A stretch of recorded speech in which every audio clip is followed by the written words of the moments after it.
It's now time for Party Chat Sports.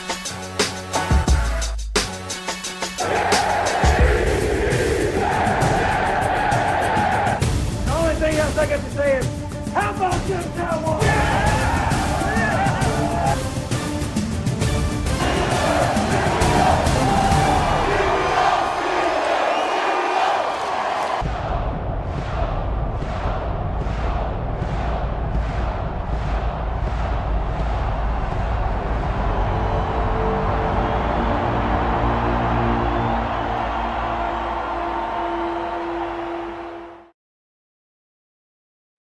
What is up, everyone? Welcome back to another episode here of the Party Chat Sports Podcast. It's your host, Dylan Schroeder. Got with me today, Drew and Cam.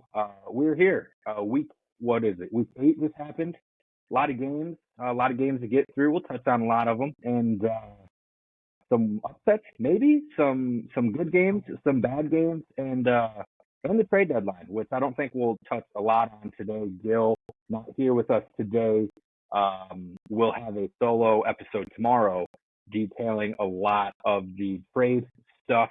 I think personally, just to touch on it for a quick second, I think the biggest name was probably Chase Young and Montez Sweat getting tipped off from Washington, officially in tank mode over there, even though they almost beat the Eagles. But we'll get to that game, I'm sure, a little bit later here. Any thoughts, gentlemen, before we jump in? First game was on Thursday night. Anything to dive into here? Much better week for pick'ems. Just say tragic, Cam? Said depression. Utter depression. We did see you go through the three. I think you're still on stage 3. You started off with denial, then went to bartering. Just on the trade capturing. deadline today. You did Still do some capturing. bartering. You did do some bartering today. You got the GOAT, the new QB there in Minnesota. How do you feel? Let's get your pure emotion here. Let's just dive in, Cam. Cam, let us know. How do you feel about Kurt? How do you feel about Josh Dobbs as a new QB? And where are the Vikings going this year?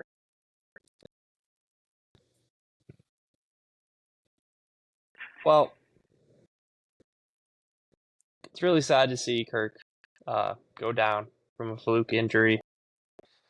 You really hate to see it the way he's been playing this year. He's top 5 in basically every single stat you can think of at the moment. And being a 36-year-old quarterback for a team that you have grown so much with, I've seen this guy go from freaking out in the pocket and just check down merchant to, okay, let's let the ball fly a little bit. Let's get us a playoff. He gets a playoff win against the Saints for his first playoff win. It's really sad to see him go down like that. I don't think this is the end for him in Minnesota. I think I do. Kirk played against the Saints in the playoffs? Yes, he had an OT win where he threw it to Kyle Rudolph, and Kyle Rudolph head tapped somebody. But yeah, it sucks for him. The JJ talks, the contract talks are going to be a little bit interesting now. Other JJ. We're not getting into that. It's not going to happen. JJ McCarthy. That's why I think Kirk will. That's why I think Kirk will come back one more year. I think they'll maybe give him 1 or 2 more years, depending on if he goes the Aaron Rodgers route with his Achilles injury. He'll have a little bit more time. He's gone, man. He's gone.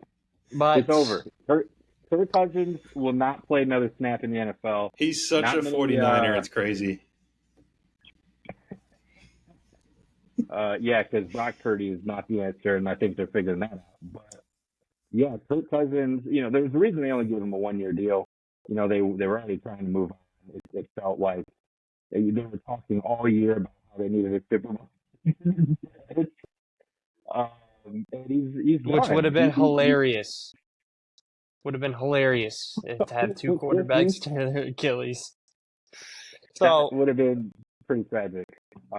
It's But now just you got so Josh sad. Dobbs. But now you got Josh Dobbs, right? You know, the real good player, can run the ball, can throw the ball. He's been traded to 50 different teams at this point in his career. Did a good job leading the Cardinals, so 1-6. So Jaren Hall, though, he's getting the start this week. I saw Dobbs will not start this Yes. week. And let me touch on that real quick. Minnesota's very excited when they drafted him, and obviously they felt comfortable enough to put him in that situation and let him have a couple passes. I mean, going three or four as a rookie, and it wasn't like a bad 3 or 4. It wasn't like a check down. He did have to throw a dart to T.J. Hawkinson and get a first down on a 3rd and 8 to get the first down. So I'd like to see what we have in him. But having Josh Dobbs does add a security blanket. I mean, he's going to probably the best offense he's ever gotten to play with. That offensive line is top 5 according to PFF. 2 of the best tackles in the league. We are 10 times better than the Steelers' offensive line, and we are better than the Cowboys' offensive line. I don't know what you're laughing about up there. Darisaw is the highest ranked What do the Cowboys offensive have to do with tackle. anything? I'm just adding that in there because I saw you smiling. Dobbs ain't no Cowboy. So- Dobbs has never been a Cowboy. So That's yeah, what we're but talking about. I think that's Dobbs why played I with think, the Killer Bees, man. He played with the I Killer thi- Bees. I don't know what you're talking about right now. and he's not. He's. Anyway. I think this offense, whoever was going to come in is set up for success because it's a very good offensive line. They seem to be getting better and better, being able to run the ball, being able to honestly very easily move the ball against the 49ers defense. This team has a lot of hope with Addison coming on. Josh Dobbs will have the opportunity to get a playoff win, I believe.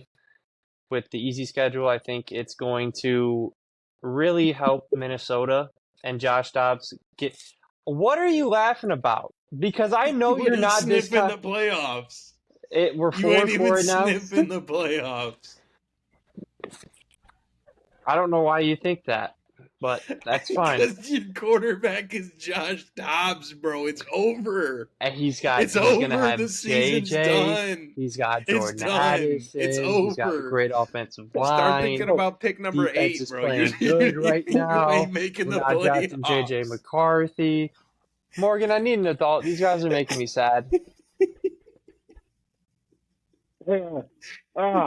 You better know what? fire up the mock draft simulator, bro. You ain't making the playoffs with no Josh Dobbs.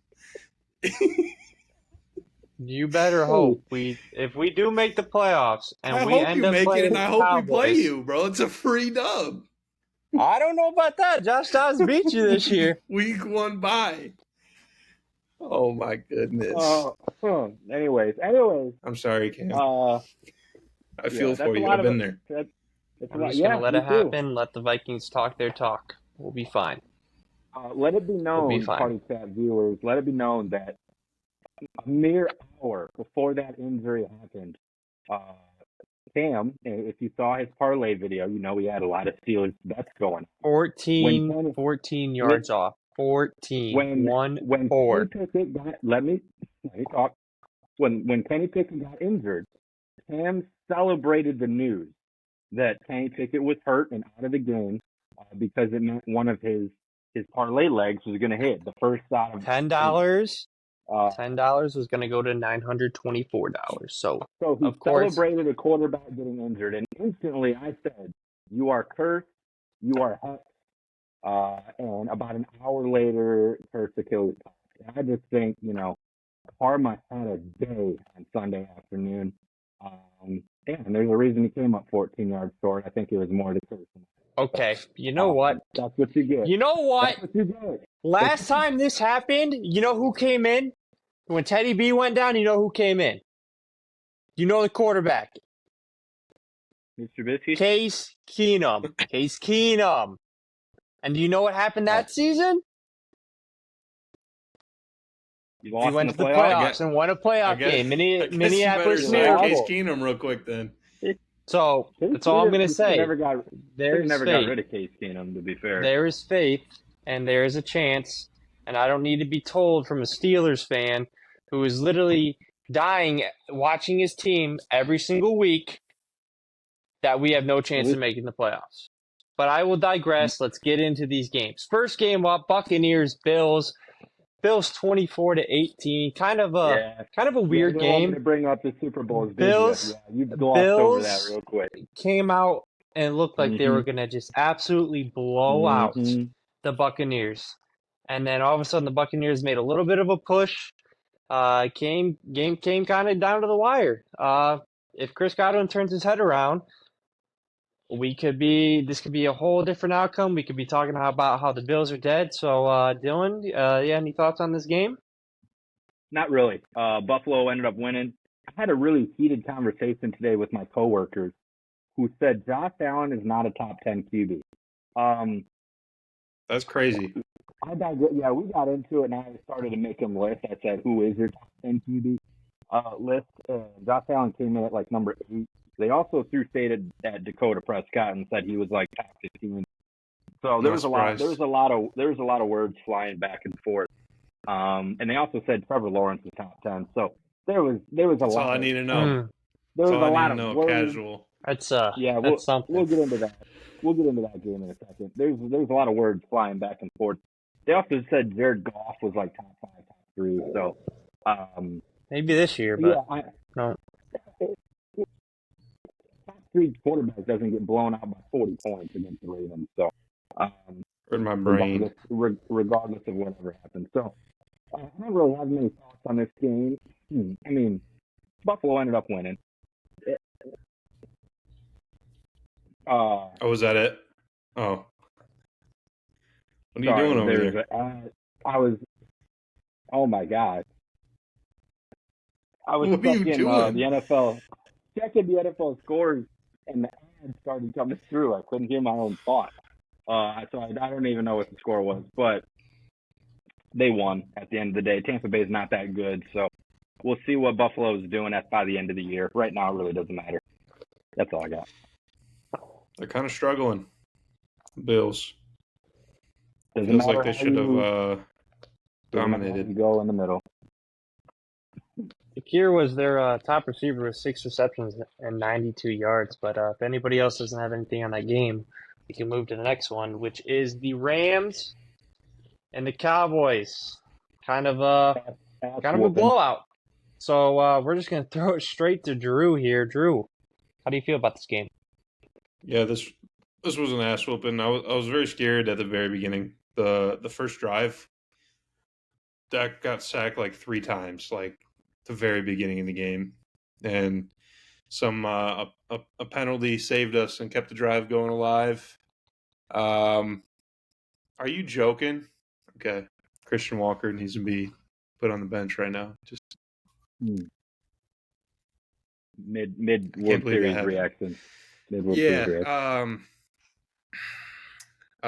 Anyways, kind of like an extension of the Chargers game. We saw some things that are improvements from earlier in the season. So feeding forget. I keep wanting to say Gallup because Gallup was our freaking number 1 target for the first 6 games of the season. Feeding CD like we should. Other teams give their best receiver the ball often. Probably makes sense to you, but I guess not to us for a while. So we start giving CD the ball, he goes crazy. Well, your best receiver can't stay healthy or catch the ball in the end zone. So I guess or in the field, in the middle of the field, he can't catch it either, or stay on his feet. He hates doing that. We'll get to that later. But anyways, we get CD going. He goes off. We get Gallup saw his lowest play percentage or route percentage, one of those two, since his ACL tear. So some of his snaps are being given to Jalen Tolbert, our second-year player, wide receiver 4. So that could be good. I think it's time to sadly start moving away from Gallup. But defense played good, obviously. Bland, pick 6. I think that's his 3rd or fourth interception on the year. Maybe like second or third pick six. He goes crazy. He's a ball hawk. Not sure what Stafford was doing there. It was not great throw. Not a great, timed route between Stafford and Kupp there. Then we have a block punt for a safety. The score was like 10-3 at the beginning of the second quarter or something like that. And then all of a sudden it was like 20 something to 10, 20 something to 3, because we have the block punt for a safety, and then on the safety punt after that we have Turpin, who almost takes it back to the house. So it got out of hand quickly. Dak was throwing the ball around the field, looked really good. Pollard, Ferguson with a great catch. Baby Kelsey had a little Kelsey dance in the end zone. Getting jiggy with it for a white guy. So love to see that. Great game from the offense. Great game from the defense. Just a complete all around special teams. Just complete 3-phase ass kicking. That's all there is to say, really. Dylan? Yeah. No, I got nothing. That's what it was. So Rams. Yeah. Gotta get it together. Yeah, and like Drew's saying, all those points, it went from 7-3 to 26-3 in a span of what looks like 3 or 4 minutes. So, speaking of blowouts, this is what you would call a Minnesota blowout, winning by 2 scores. This doesn't happen often. We paid the price with it, obviously. I think I've already said my piece on that, but Jari Alexander got smoked by the newest Minnesota prodigy at receiver. You like to see it a lot. It's nice to see a rookie go up against one of the best cornerbacks in the league and actually play very, very well and dominate the game. KJ Osborne came alive a little bit.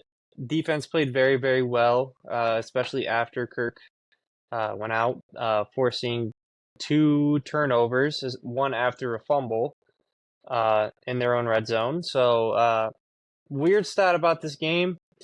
Jordan Love was their top rusher with 4 carries and 34 yards, with A.J. Dillon and Aaron Jones both playing in this game.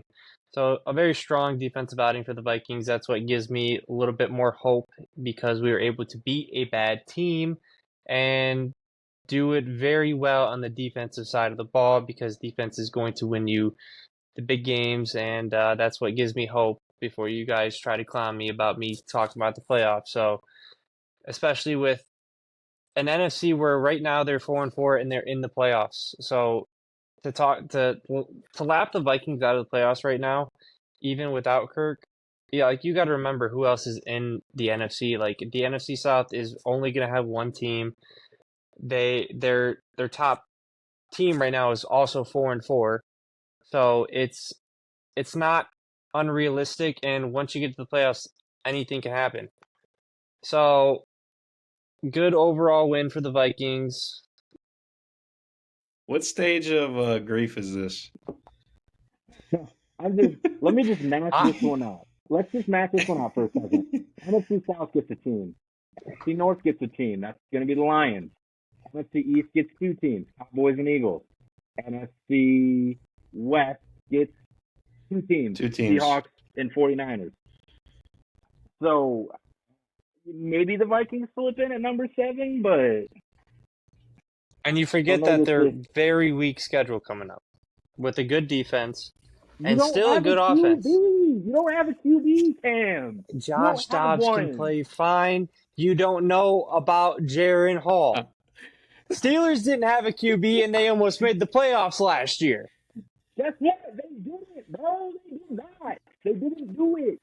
But there's a chance, because we are in the NFC. You are in a very stacked AFC. So listen, we have a quarterback that just needs to do his job with a good defense. He has to throw the ball to Justin Jefferson and Jordan Addison. That's it. Is not on the field. He's not on the field. He's not coming He's back next week. He's back next week. He doesn't want to. He's not just going to sit out. He's a little. I don't know if you've watched any of the Vikings games, but Not a minute. Justin Jefferson is very active on the sideline. He is very into his team. He's not just going to quit on his team. There's a reason he has a C on his chest. Okay? He's not the type of player who's just going to quit. Okay. We'll get into it when he sees the field. When he sees the field, we'll see what happens. How about that? And so, unless anybody else do you guys have anything to say in this game?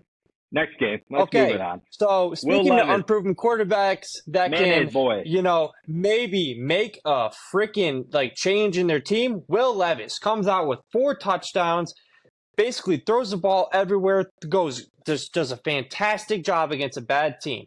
He did his job. He made good throws. And guess what? That's a rookie who's unproven. So, who was drafted in anybody wants to go. I'm about to leave this. I don't need this right now. You're not comparing a top quarterback prospect to whoever is on your team. What's his name? Jaron Hall?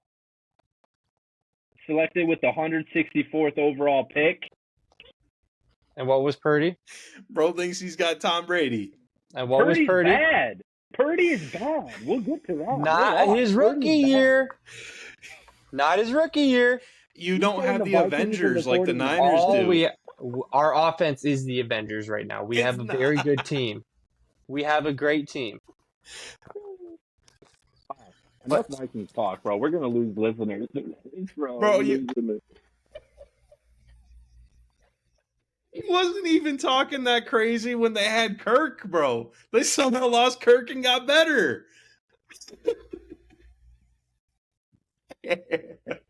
Come back. All right.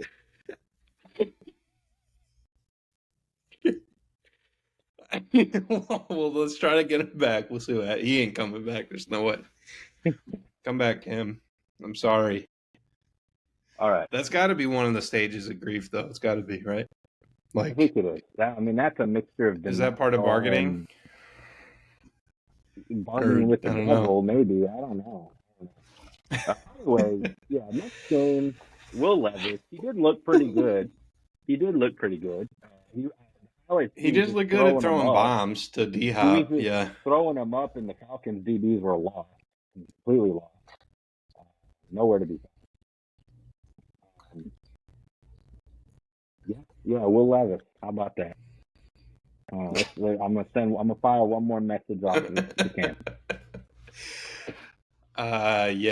You basically covered it there. Will Levis looked good, but let's probably take it easy on any sort of crazy talk that you could be. If you just look at the box score, he'd be like, oh my gosh, Will Levis is the best quarterback from the draft class because he had a 4 touchdown game. But let's take it easy. Let's see a little bit more. Falcons just cannot decide whether they want to be terrible or mediocre. They bounce between both.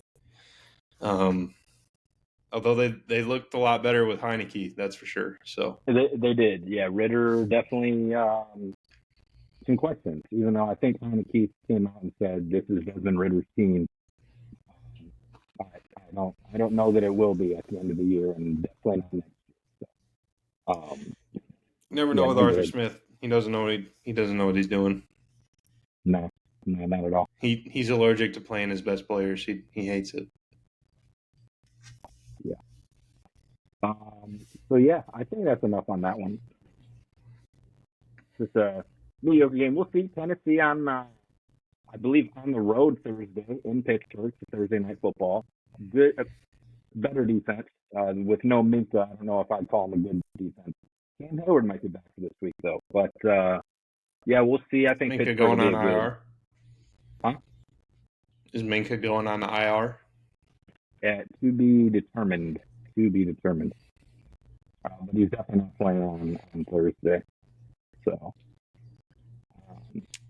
Just a quick update, though. It's 10-0 in the World Series in the 3rd inning. Oh. So not going well. Bullpen game for the D-backs. Did not go well. Yeah.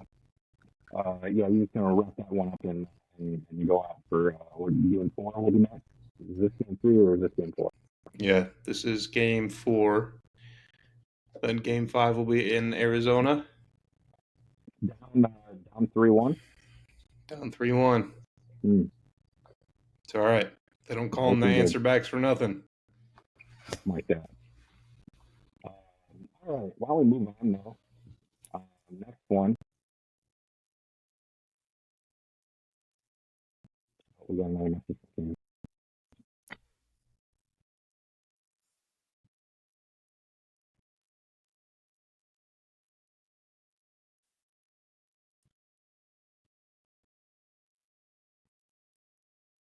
Break up the silence here.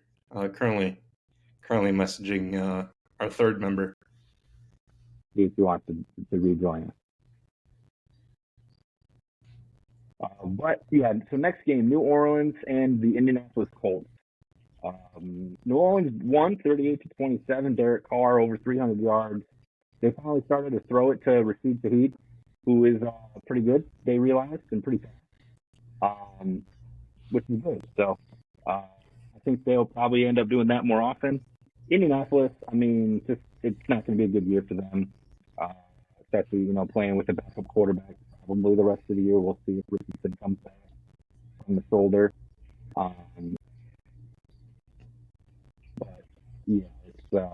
We'll see.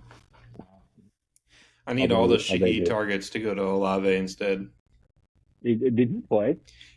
He did, and I need Olave to catch the ball. Actually, there was a play I saw. He was wide open, but he didn't turn around and track the ball very well, and it hit him in the face, and it was a drop instead of a touchdown. So, whatever's going on with Olave, he needs to figure it out. It's not all his fault. Derek Carr, that one play, he was yelling at Olave and just chucked the ball out of bounds.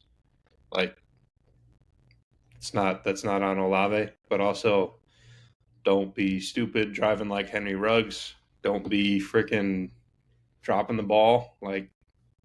If you're going to be mad about the situation, I don't know if he is or not, but make the most out of your, attempts. That way you have a reason to be like, see, it's not me. I'm doing the most I can. But if you're not, trying your best or doing your best, and that's not helping Derek Carr, it's not helping the team, it's not helping yourself, when it's still a ways away from his contract talks, but it'll come eventually. Mm-hmm. Yeah. So I guess we'll see what goes on in the deep south there. I still think the Saints are bad, but yeah, they're not good. The NFC South as a whole is not good. They do have a weak schedule though, so maybe they string some together. Mm-hmm. But they haven't proven that they can be good consistently. Let's see. This is the part where I'm going to need to step out.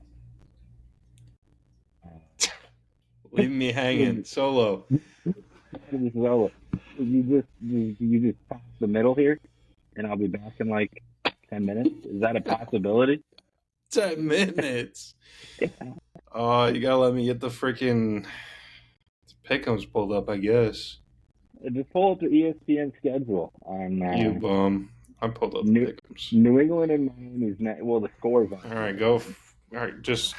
Huh? The scores aren't on the pick'ems. I don't need to know the scores, do I? I just know who won. New England and Miami, and then New York and New York are next. I'm sure you can talk about those and talk about what Gil needs to say about the Jets. Gil told us something to say. I'll have to remember. The floor is yours, Gil. Have fun. All right, so I guess I'm solo now. Anyways, the next game is the Dolphins and the Patriots. Dolphins win pretty easily.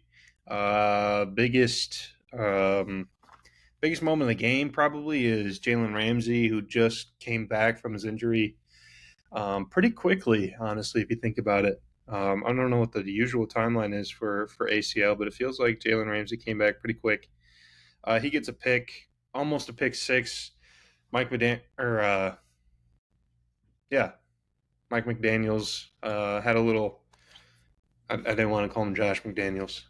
He had a little funny moment in the post game interview, talking about how he was disappointed in the Jalen Ramsey interception because Jalen Ramsey apparently said he was coming back and getting a pick six, and they only got a field goal off that interception because it was right before halftime. So disappointed in Jalen Ramsey. But in all seriousness, Tyreek Hill has over 1,000 yards receiving through 8 games. That's something we've never seen before.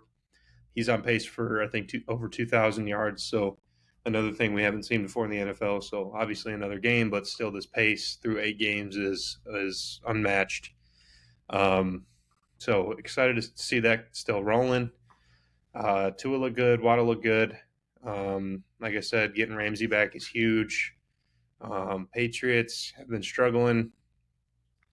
Putting up 17 is actually good for them compared to some of the stinker games that they've had this year. So I'm not really sure there's too much positive you can really say from the Patriots side. I mean, the Dolphins, it felt like the Dolphins had this the whole way.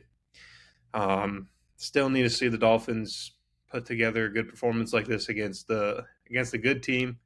I know there's probably a lot of teams you can say that about, but we'll see. They're rolling. They keep winning games, and you make it into the playoffs, and things can go whichever way once you get there. So just got to get in the tournament. So Dolphins are well on the way to getting Tyreek 2,000 yards. I think that would be awesome to see. Unfortunately for Calvin Johnson, who holds the single season receiving record, and Detroit legend. So it would be sad to see his record broken, but I think it's inevitable after we move to a 17-game season and to as the offense in the NFL develops into a just all passing offense almost. So it was inevitable. It seems like this year, and even I think A.J. Brown is on pace to break the record. So it would be crazy if we had 2 receivers in the same season break the record. But that's all for the Dolphins, Patriots. We'll move on to the Jets, Giants. And this was, to call this an NFL game, I think is disrespectful to the NFL. This was something. Let me find. Gil had a request. Let me find what he wanted me to say. Okay, here it is. The game was an embarrassment to the league, which I kind of already said. Calling that an NFL game was disrespectful. Just miserable game. Like we'll get into some stats in a little bit.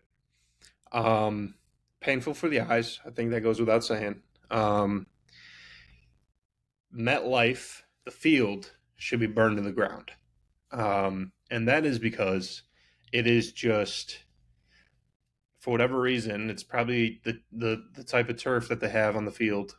A lot of the what is the Players Association called? NFLPA, obviously. A lot of their whole, probably in the next agreement, whenever that comes up, will be trying to push for all grass playing surfaces. MetLife is, what's up? Talking about MetLife. Oh, it's terrible. It's terrible. Yeah. It needs to be banned. So MetLife just ruins careers, ruins seasons. We saw that in effect as the Jets went to like 3rd or 4th string center. That was pretty and when sad. you have a 3rd or 4th string center going up against one of the best defensive tackles, specifically nose guards in the game, in Dexter Lawrence, I mean, it's not good for the Jets. So that's where their offensive woes came from, with an already depleted offensive line before this game. They got even worse during the game. So the run game had nowhere to go. The pass game had nowhere to go because Dexter Lawrence was just hanging out in the backfield. curious to see what that message says. Anyways, the on the flip side, Tyrod goes down, and the Giants have they finish with -9 yards passing, Yeah. an NFL record They lowest. should have won the game if we're I being don't. honest. Like Grant They Gano almost today. won with -9 yards passing. I'll never believe Like that. I'll never believe this that. this was a historical game for terrible reasons. For terrible reasons. I'm -9 yards passing, and it goes to OT. I'm sad Gil had to watch all that, honestly. That couldn't have been fun. It set football back like 100 years. Like anyone who bought tickets should be reimbursed. Anyone who bought tickets should be reimbursed. Like we said in the chat, it's like this, like it shows like a football game from like 1930, and they're trying to complete a pass, and it's just terrible. And that's exactly what that game was. I mean, it was bad. And somehow the Giants or the Jets get a Zach Wilson led, throw the ball down the field, get in field goal range. The ref, the center spotted the ball, but the ref did a good job. He comes in there and just taps it, which would have been nice for the Cowboys a couple years ago, but we won't get into that too much. Refs are bad. Refs are bad. Ref gets in there, taps it, gets out of the way. They spike it, kick the field goal to send it to OT, and then Jets get the stop and kick the field goal for the win. So miserable game. I mean, you can't say it was good for the Jets. You can't say it was good for the Giants. I mean, it was just some profanity. There's words I want to say about it, but I'm just not going to. Like it was not good. So I'll leave it at that. I know if Gil was here, he would say all the same things, and he might use those profanities. I mean, he had to watch 60 minutes of the worst football played this season. So I feel bad for him. I feel bad for Jets and Giants fans. You need to burn that life to the ground. Terrible. That is what he said. He said burn that life to the ground. So yeah, I covered that. I covered, kind of why with the turf, and I think it's that, it's the turf that's like a loop for whatever reason. It's like a chain link fence, and it's just. Is it? I thought it was the loop kind. Like maybe. I don't know. I don't know, man. Either way, bad turf, getting people hurt. So, with that being said, if you have anything to add, or we can move on. No, I think it's a good transition talking about bad football. Jacksonville at Pittsburgh. There was some bad football played on this day, and it was mostly for the home team. Where to begin? I think if Kenny Pickett plays the whole game, they win because Kenny clutched what it came to in the fourth quarter. It was only like a 7-point game. This and that would have happened. We wouldn't have had the 2 interceptions that missed through. Whenever you lose a QB, it's always hard to win. The third member of tonight's podcast didn't quite get that concept, but when you lose a QB, it's really hard to win no matter how good your defense is. Speaking of the defense, DeMonte Casey is trash. I don't know where he was going on the touchdown to ETN. They showed the replay of the ball going, and then Casey just flies right by it, and then ETN catches it. And it's like if 39 was back there, that would have been picked. Trevor Lawrence didn't play well. And the refs. Let's just the refs.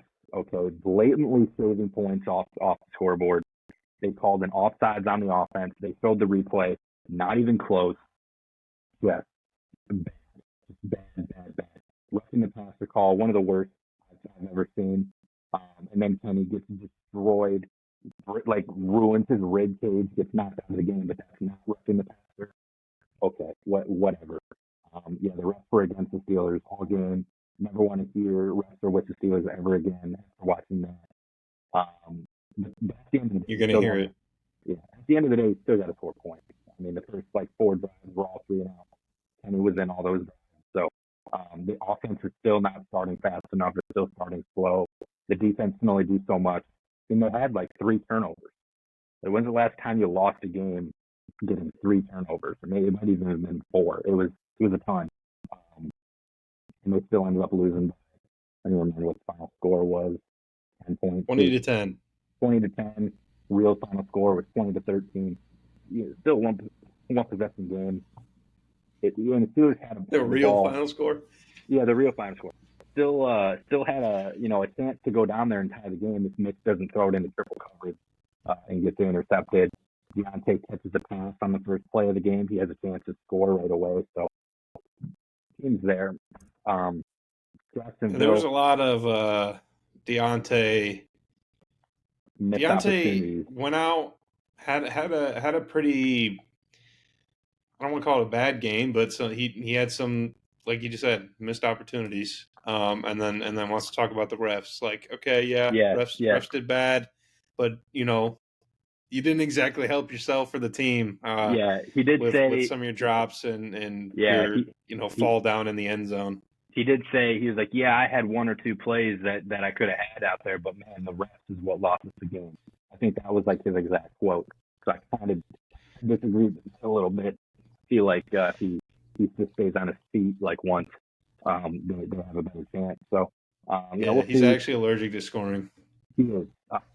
I said before the game, it felt like the game he was going to score, and then that first play happened, and then it was just bad. And I was like, I ruined that. That's how. So maybe not. Well, it's funny because I real quick, I saw a tweet dude, I actually don't know what they're called anymore. Are they called X's? Are they called tweets? Whatever. I'm gonna call them a tweet. Either way, it was Tony Pollard has the longest consecutive play streak without a touchdown right now. And people in the comments were like, Deontay's still alive. he still doesn't have a touchdown. So going back to last season, he didn't have a single touchdown last season. So maybe longest streak this season, but Deontay going back 2 seasons in a row, still season and a half without a touchdown. That's pretty tough. This very much feels like a wild card preview type of game. And as a Pittsburgh fan, we've had a couple of these in the past. The last time we played Jacksonville, a couple of times of when we played Cincinnati. The reason I say that is because Jacksonville was disrespecting the terrible towels after the game. And like the last 4 times I remember a team doing that in the regular season, we ended up playing them in the wild card round. So just one of those gut feeling things. I think it's very likely that that matchup could find its way in the playoffs. Steelers would be the wild card team. Jags win in the AFC South, however it may line up. They may have a rematch later this year, and I think it'll be a better game than the one I had to watch. Because the one I had to watch, it was also pouring down rain like all game. It was nasty and disgusting. So. I think the Jags are on pace to compete for the bye in the AFC right now. So maybe it won't be an AFC, but if they get the 2 seed and the Steelers are 7, which is probably the most realistic scenario, he would have another rematch. But the Jags keeping their recent success going against the Steelers. Jags own us for sure. It's I said it before. This is a rivalry. It is. I've seen a lot of Jags Steelers games in the regular season and the playoffs. Jags haven't been around that long, but it feels like the Jags are one of the Steelers' biggest out of division rivals. I don't know, I just got that feeling. And the Jags beating the brakes off the Steelers recently, so kind of sad. Don't like it. So that's all I got to say about that. We'll see. I got to see a lot more from the Steelers on Thursday. I'm going to be a sad boy. We'll transition though. Teams you have a lot probably to say on.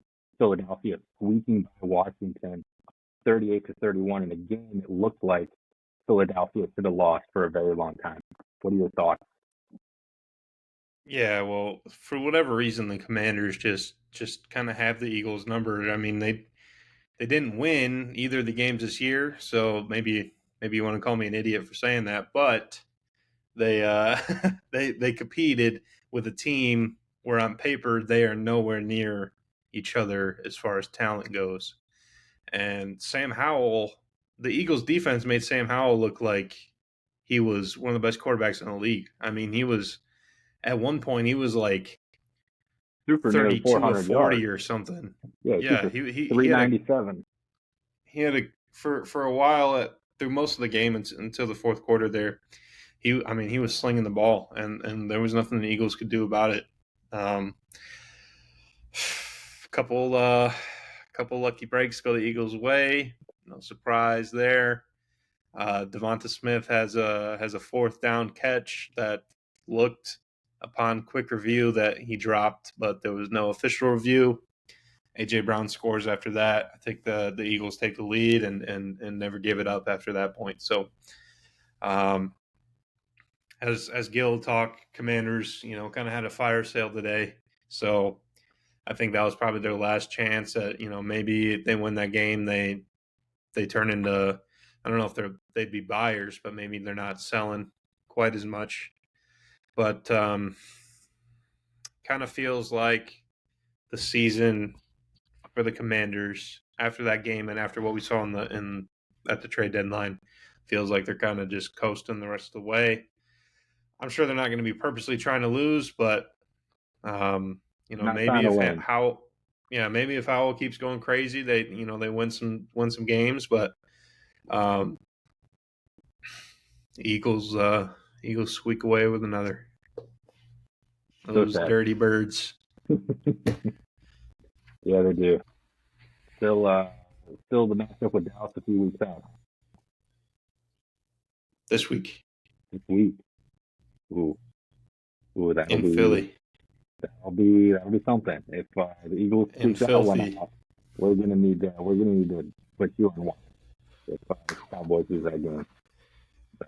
Well, yeah. So, they've actually already got the excuses formulating. Jalen Hurts dealing with a knee injury right now, so he's not going to be able to do the fifth push now because his knee hurts. So. If we win, it's Jalen Hurts was injured. He was this, he was that, he was dealing with whatever. If we lose, Jalen Hurts is the greatest quarterback alive. Adversity, hurt me, and he still came out with a victory. Yeah, so they set it up nicely for Hurts this week. He's a winner either way. But the Commanders took advantage of that secondary. Now they didn't have Byard yet, so maybe that's the difference. But those corners are sus, and the Eagles spent the whole offseason telling us how they had the best corner duo in the NFL. So I think their father Dak Prescott can expose that, and we'll get a dub as long as the O-line can hold up against that freak of nature convict that they have there at defensive tackle. So we'll see. Should be a good matchup though. Yeah. A matchup that was good but bad. Houston at Carolina. Matchup of the top two picks. Kind of sad that Stroud didn't pull out that victory. Felt like he kind of needed it. Just that conversation between the two. 15-13, Carolina wins. Not much to say about this game except it felt like Houston should have won, and they didn't. I don't really know why they didn't, but they just didn't. I don't really know why either. Young this was probably Young's best game, so there's that. Stroud, I really want Stroud to win, obviously. He still has had the better season so far, I think. For sure. If he would have won this game, I think it would have been like, okay, Stroud's the best quarterback so far, without a doubt. I still think you could say that, but it would have added another level with the head-to-head. I mean, you don't usually get a lot of first-year starter rookie quarterback head-to-head matchups like this, especially like the 1 and 2 pick. People spend a lot of time debating, who's better, who should be number 1.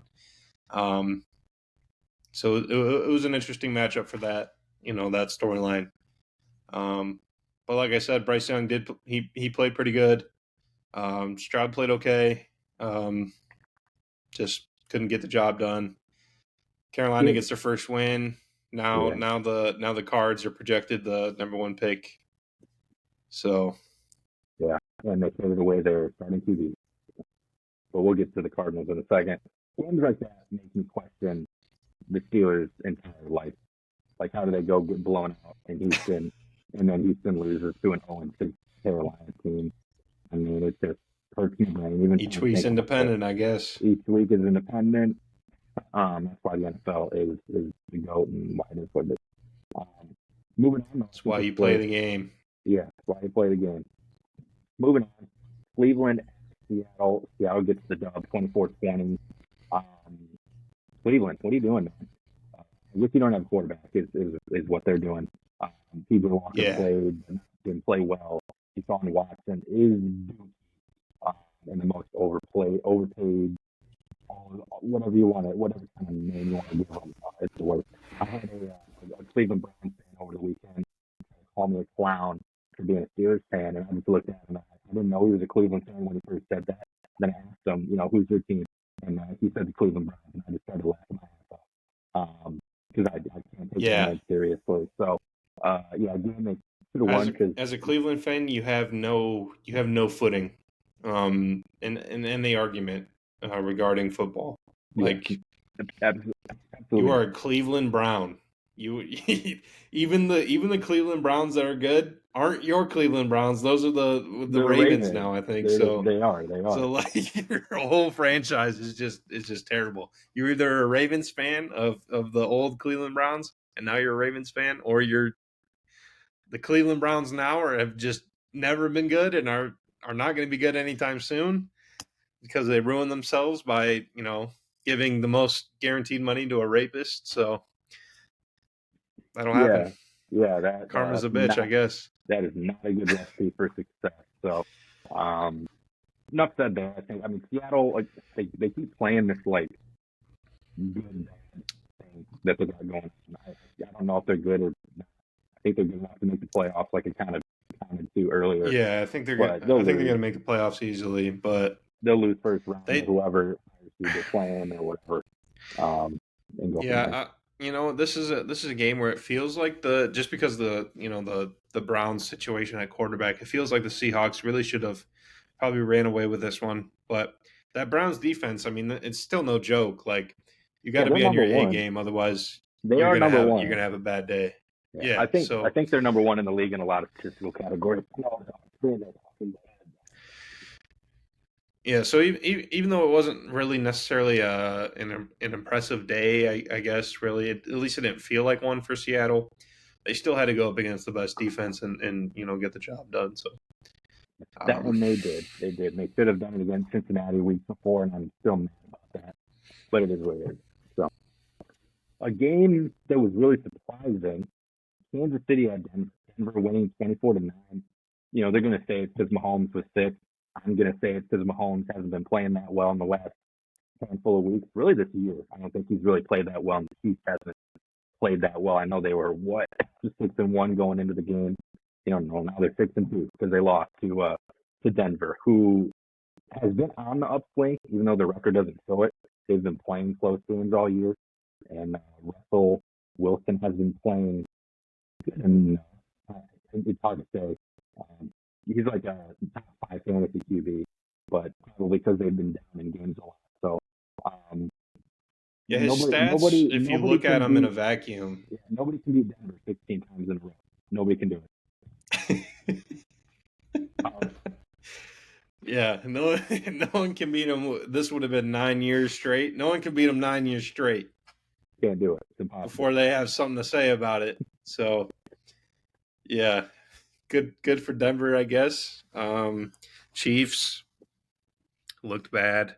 The zero wide receiver strat is not paying off. You can have the best quarterback in the league by a mile, but like if no one can catch the ball, like that does you no good. You can only throw it to Travis Kelce so many times. Yeah, Travis Kelce's obviously still their best receiver. Rashee Rice is probably the best actual receiver, not classified as tight end, and he had a pretty bad drop there. So still a long way to go for him. He's a rookie. Sky Moore looks bad. Who else do they even have? Valdez Scantling. He's kind of nothing. They got to figure something out. I'd be Otherwise, interested I'd be interested to see the list of wide receivers they missed out on because they took Sky Moore. Because he was like a second round pick. He was like a couple picks after George Pickens. Like I think that list probably includes guys like gosh, who am I thinking of right now? they really haven't been good drafting. They lucked out on. Reed, John Hyatt. I don't know if those guys would have been better. I think John Hyatt might have been a goat on that. No, I'm a year off. Never mind. I'm a year off. I could be wrong on their draft success, but it feels like they haven't been very good. I mean, I guess that you could say I think they drafted Tyreek, they drafted Kelsey, they drafted Mahomes, so pretty good there. Clyde Edwards-Helaire in the first round. Yeah, terrible. A couple not really. Sky good. Moore. Who else have they picked lately? George Karlaftis is okay. Let me pull up a listing here. They drafted an Nduki Uzma from Kansas State with their first round pick this year. I don't know if he's even played. Couldn't tell you who that is. Yeah, exactly. I think that feeds to it. Last year they took Trent McDuffie and George Karlaftis. I guess they're okay. Then they didn't have a pick in 21. They picked Clyde Edwards-Helaire in 2020. No first round pick in 2018 and 2019 or 2016. I think some of that is catching up. I mean, they've missed out on 4 first round picks since 2016. That'll catch up to a team eventually. If you keep having multiple years of no first round high-end talent adding to your roster. Yeah. So, like I said, if you have the best quarterback in the world and no one can catch the ball, then it doesn't really matter. So, I'm starting to. They keep winning games. They're 6-2, but it's starting to get to a point where it's hard to see them competing. At the end of the year, like if you tell me I mean, I guess you could say the same thing last year. Their best receiver was Juju, but at least Juju has some sort of good track record. He had success on the Steelers, and at that point, he was still a good receiver in the league.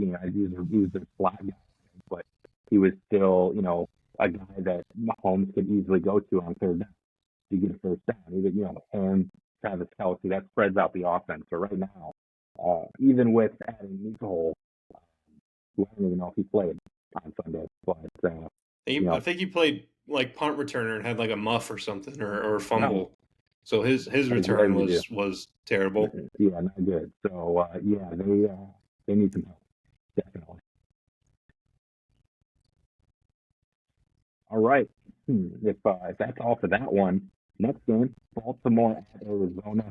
A game I would have really loved to see Arizona win, and they could not do it.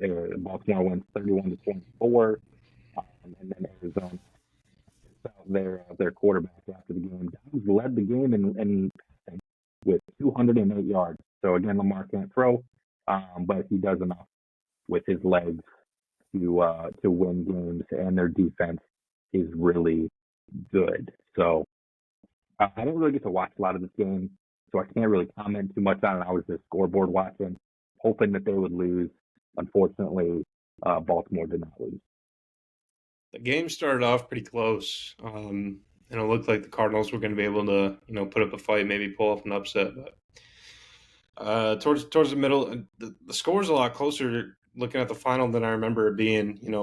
I wasn't paying I think there was a close attention. There. It was a red zone game, so I think there was a consolation there at the end. Arizona it made it closer. I don't think in the middle of that game it was quite as close. I had checked on the score, and it looked like Baltimore had pulled ahead by a decent margin. In the middle range. Now, Lamar did have a pretty impressive throw this game. I don't know if you saw it, but I saw a clip on X of Lamar. He was in the pocket. It was on a touchdown to Mark Andrews, and their left guard or left tackle, whoever it was getting pushed back and stepped on Lamar's left calf ankle area, and he kicks his left leg up and makes this like one-armed, like sidearm kind of Like throw to Mark Andrews for the touchdown. It was pretty cool. But Yeah. I mean, he definitely has the talent to do stuff like that. I mean, obviously he's an out of this world athlete. yeah, I still think he's almost like the receivers for the Ravens have always been bad, and Zay Flowers looks pretty good, but he's still a rookie. Like you can't really expect him to be the best receiver. And I think Odell is washed. I mean, he gets hurt like every other play it seems for them, and even when he is out there, he's not the 1v1 he used to be. I mean, it's just injuries and age are caught up with him, and that's not no fault against him. He was fantastic in his day, but he's not going to be a go-to number one guy for us anymore. So, I think Zay Flowers will eventually be that guy because he does. He has been looking really good, and time will let him grow. But right now, you can't draft a rookie and immediately expect them to just be a focal point of your entire basketball. Yeah. And so we'll see how they go along. They like I said last week with the win over the Lions, the Ravens at least earned my respect. I kept saying they hadn't beat anyone. Well, they go out and they smoke, one of the best teams in the NFC. So they get this win. You can argue whether it was impressive or not. Either way, it's a win. They move on. I don't know who they have next week. They might have a bye or something. I'm not sure. Do you know? Let me check. But we will find out who they really are. I really want to see. Yeah, they get the Ravens are 6-2, and they get the 5-2 Seahawks at home. A game that Ravens are probably going to be favored. But I mean, Seahawks are a quality opponent. Again, if they go out there and they beat the Seahawks by double digits, I think that's just another stamp on their resume for the year. They're a pretty serious contender, and with the Chiefs struggling recently, and the Bills showing some struggles, lost a couple of games where they probably shouldn't have. Ravens are also in that mix for that number one seed, that bye week in the playoffs there. Then the Jags, Chiefs, Bills. I mean, that's pretty much a 4-team fight there for the top. And right now, it's a complete toss-up of who's going to be in the position for that. So AFC coming to be here, still loaded, like we talked about in the preseason. In the next game, highlighting that Cincinnati at San Francisco. Cincinnati blows them out 31-17. Brock Purdy threw for 365 yards, but the points were not there. And like I said, unfortunately, many times the Bengals are back. They had a chance to not be. They could have been bad. They could have lost to the Cardinals. They could have lost to the Seahawks, and they would have had like 5 or 6 losses already this year. Now they're 4-3. They're tied with, or I think they're 4-3, but they're like tied for first. So they're only a game out of first. And they're back. Just like we kind of predicted that the AFC North would be a dogfight. That's exactly what it's turning into. And it makes me sad. We had a chance for the Bengals to be bad this year. But just like last year and the year before that, they've overcome early losses, and they are a really good team, really scary team to play. And I will be watching a game here at Bengals in person in Cincinnati, and I'm scared that it's going to be just as bad as the last time I went to a game there. And that game ended like 40-3. So. Nice. Yeah. The Bengals take advantage of a Brock Purdy short week for Brock Purdy for 2 reasons. One, Thursday night game. 2, concussion protocol, turns around to being active in a 5 days or so, or however many days that is from. They played on Sunday, right? So that's only 4 days. Yeah. So pretty either. Yeah. Regardless, I mean, he finished the game that he got concussed in, and then he plays in the next one. I don't think that was pretty smart of them. They probably should have just had Donald play Whether there was He always can't. been Yeah, Darnold can't be that bad to like risk Purdy's life right, and well being. but that's what they did. I don't know. I don't know. They get paid money to make those decisions. So I don't. So what Yeah, do I but know? I think the truth though of all of this is once you take the Avengers away from Brock Purdy, it turns out he's not that good. Happy to see that. I've been harping on that for Yeah. a year and a half. Well, I All think it's a the mixture. I was tired of all the never losing in the regular season, never lost the game he finished, or all that crap. That was pissing me off. Yeah, I think it's a mixture of one, his stars getting hurt, and two, probably him playing with With brain damage. right, we You saw know, that what happened to Tua it's when Tua was clearly playing, dazed and confused. Saw probably two of every defender out there that was on the field. yeah. And if you look at his stats against the Vikings after that play where he got concussed, it's a clear drop off. So maybe there's some of that to it. Either way, 49ers on a 3-game lose streak after looking like the best team after dismantling the Cowboys. I've been saying it. They used all their energy, Mm-hmm. Teams just they see Cowboys on the schedule, they circle it, and they're like, "Yeah, let's go. We're winning that game." And Too soon. you Can't know peak too soon in the NFL season. the two teams that have beat the Cowboys have not won a game since. So Hmm. so Interesting. like Very I said in the chat, maybe we let the Eagles win. They have an epic collapse. Whoops. Maybe save it for That the would be second beautiful. time you play them, and then the collapse will extend in the playoffs or something. I don't know if it's an idea. Well, I'm hoping that the collapse will just be so bad that we don't even have to worry about them the second time. So That may also be true. anyways, Sunday night football. 49ers, Oh, go ahead. well, I just want to finish up on the 49ers. I don't, even though they're on a 3-game lose streak, I don't think that has really any effect on how good of a team they are. They're going to bounce right back eventually. They still have some of the the best roster in the league. Yeah. When they finish the season with they'll get right back. When they finish the season with 12 or 13 wins, people aren't even going to be worried about what happened in the middle of the season. Yeah, they'll be just fine. They like we say, we're kind of in the dog days of the NFL season per se. The middle of the year where a lot of weird stuff happens, like Chiefs losing to Denver. Injuries kind of start to stack up here. So it's always how a team finishes back half of the year, and see if they ride on a high. Right now, you're just trying to stack some wins to put yourself in a better position for that end of year. But regardless of if you do or don't, a lot of these teams that have lost, this past couple weeks, are probably going to be fine. 49ers is one of them. Yep.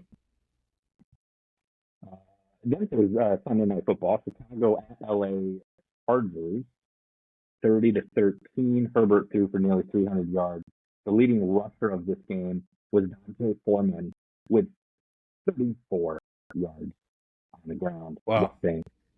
Whopping number. The only other game that had a lower leading rusher was Minnesota at Green Bay, where Jordan Love was the rushing leader with 34 yards. So, Bears not good. Chargers better. The game the Chargers needed to win. I still think Brandon Staley needs to be fired for the Chargers to go anywhere. I still think that happens eventually, even though they won this game. Yeah. I'll be honest, I didn't really watch this game. It's not exactly a powerhouse matchup here. Obviously, the Chargers were projected to be one, but they haven't turned into that yet. So, Chargers season right now. Badgett had a drop touchdown, so that hurts his how he looked in this game. If you're just looking at the stats, still not a great game, and I don't think we should expect greatness out of him. We're talking about an undrafted free agent out of a D2 school, so let's take it easy. I mean, we're not expecting him to go toe to toe with one of the best quarterbacks in the league, and he didn't. I think still, even though this wasn't a good opponent for the Chargers, I think once if you get some of these like dominant wins like this, it can do a lot just for morale. So get a win and try to pick up a couple more wins after this, after some I guess demoralizing losses the last couple of weeks. So this could be good for the Chargers. Like you said, I think Staley has overstayed his welcome. I'm not sure he's got to be on the hot seat. I mean, if they lose too many more games, I don't know why he would make it through the season. I mean, and then give Kellen Moore a test drive, see how they do as with Kellen Moore as the interim. Maybe that's just a quick internal hire, get it done. And then if not, you saw, you got rid of Staley, you saw Kellen Moore, then you can decide what you want to do in the off season. So, but if you start stacking a few wins, you can't really make that decision. But if you stack a few losses here and put yourself kind of maybe in a wild card spot, but you're going to start falling out of the wild card spot pretty quick in the AFC. So they could easily wind up in a coach vacancy scenario here. Yeah. It's I mentioned it earlier in the week, but maybe Brian Flores coaches that team next year. Would be a Chargers move to not get an offensive guy for their quarterback and go with another defensive guy. But probably not the best fit. Maybe an Eric Bieniemy or something. If he finally gets a head coaching job, that might be a good fit. Let Herbo ball out there. But I think especially if they don't make the playoffs, with how loaded the AFC is, it very well could happen that they miss out by a game, 2 games, and they've already had 1 to 2 games they should have won. So, we'll see if Staley makes it through the end of the year. But you just have to have wins like this every now and again when you're a team that has those types of expectations. And then Monday night, Vegas at Detroit, a game where Detroit did pretty well, winning 26-14. They pretty much felt like they dominated that game for a while. They were in control. They ended up winning by multiple possessions. Gibbs on the ground over 150 yards. His kind of coming out game. A lot of fantasy managers finally happy with that. Good win for the Lions at home. Prime time television for them. And they move on to another week where they may face a better opponent next week. This is, I think they might be on a bye. This is a game where the final score doesn't really tell the full picture because Goff had one of the worst pick sixes I've seen so far this year, at least. Like I'm not sure what he was doing. It was bad.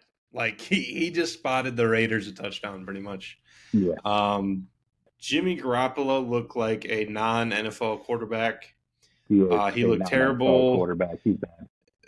Devontae Adams should not end the game with 1 catch. I don't care. Like he had. I saw it with my own eyes. He had a drop. I still don't care. That's one of the best receivers in the league still. They had him towards the end of the game. He was wide open, and Jimmy Garoppolo misses him. I mean, he was butt naked open, probably scores a touchdown, and it was overthrown. So just a miserable game from Jimmy Garoppolo. Adams looked like he hated being in there's no way he's happy being in Vegas, and he hasn't really come out and said, like, get me out of here, trade me. But deep down, I know he's thinking that. It's so sad that he didn't get traded today. Yeah, he's a team guy. Always has been. When Rodgers left, he left.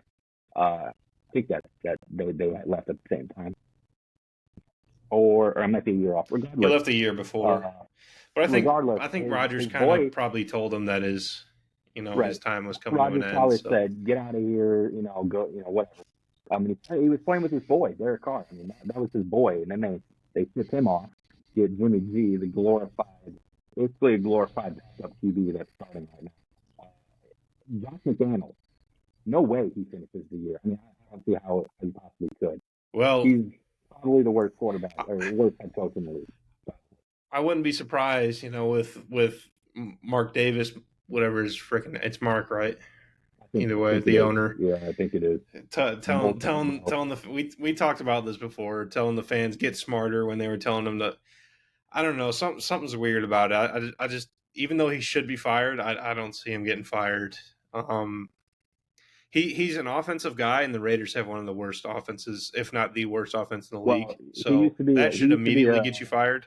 He used to be a cheater, like Michigan. He was recording other teams' practices, Yeah, and he was really good when he was doing that. And then they got caught, and then they got like smoked the rest of the season. Like they had there's a video about like the Patriots players talking about that. They were like, yeah, hold on, they were like, yeah, this guy's good, like he knows his stuff, and then all that like cheating stuff comes out, and then they were terrible, and he's like, were like, we were he was cheating. Yeah. So he's not good. It's not good. So we'll see. But I think that was all of them, Drew. Well, that does it. Yeah, that's all the games. You got any final words before I wrap this up here? Season's interesting. Long way to go. Unfortunately, almost we're what? We're halfway through. Yeah, I guess if you want to count like Wednesday, because odd number of games here. If you want to count like Wednesday this week is the halfway point or something. Yeah, most teams have played half of their games. If you want to do it that way too, because of the bye weeks and whatnot. But most teams have played half their games. So we're heading into the back half of the season already, which is really sad. We spend all summer and really spring, summer, early fall just waiting for football. Now it's already halfway over. I feel like we're still like just with the Steelers. I feel like there's so much more I'm trying to learn about this team. And they're still figuring it out. They better figure it out soon because half the games are over. So I feel like a lot of teams are in that position, and it'll really ramp up, and a lot of these teams will start to figure it out. When we get double-digit weeks, week 10, week 11, back half of the year, you're going to start to see that playoff picture. Some teams are going to start moving up from here, and some teams are going to start moving down. And our playoff picture is going to slowly but surely be formed. So, still love football though. Football season. The contenders are going to start separating themselves from the pretenders. We'll see. We'll see who this week here. This coming week, week 9 is like a mini playoffs preview. We're getting some good matchups. Chiefs, Dolphins in Germany, by the way. Eagles, Cowboys, and there's another one too I'm missing. Yeah, real a couple of powerhouses there. Seahawks, Ravens. There's another one. Bills, Bengals. Ooh, Bills. Bengals. That's like the Sunday night game, isn't it? Yeah. Yep. So couple good games this week. Like I said, we're gonna start seeing some teams separate themselves. This could be the week where we start seeing some of that. So excited. Look out for the trade talk that Gil will do. We kind of spoiled some of the trades, but I'm sure if you're listening to a football podcast, you probably already were paying attention to the trades. But Gil will talk about his opinions tomorrow. It'll probably be uploaded Thursday, so be on the lookout for that. Anything else, Dill Boy? No, I think that's it. Drop a like on this, wherever you're listening to it or watching it. Subscribe for more of the Party Chat Sports content across wherever you're listening. We always appreciate it. Reach out to us on Twitter, comment down below, whatever you want to say, whatever you feel at the moment. And I think we're good. We'll stay tuned. You'll hear some more content on the feed later this week. And a very good week 9 coming up. We're looking forward to it. I think that is it. Peace. Sorry, Cam. Sorry, Cam. It'll be okay. The Vikings love you. They may be okay. Yeah. We'll get through it together. Yes, sir. See ya.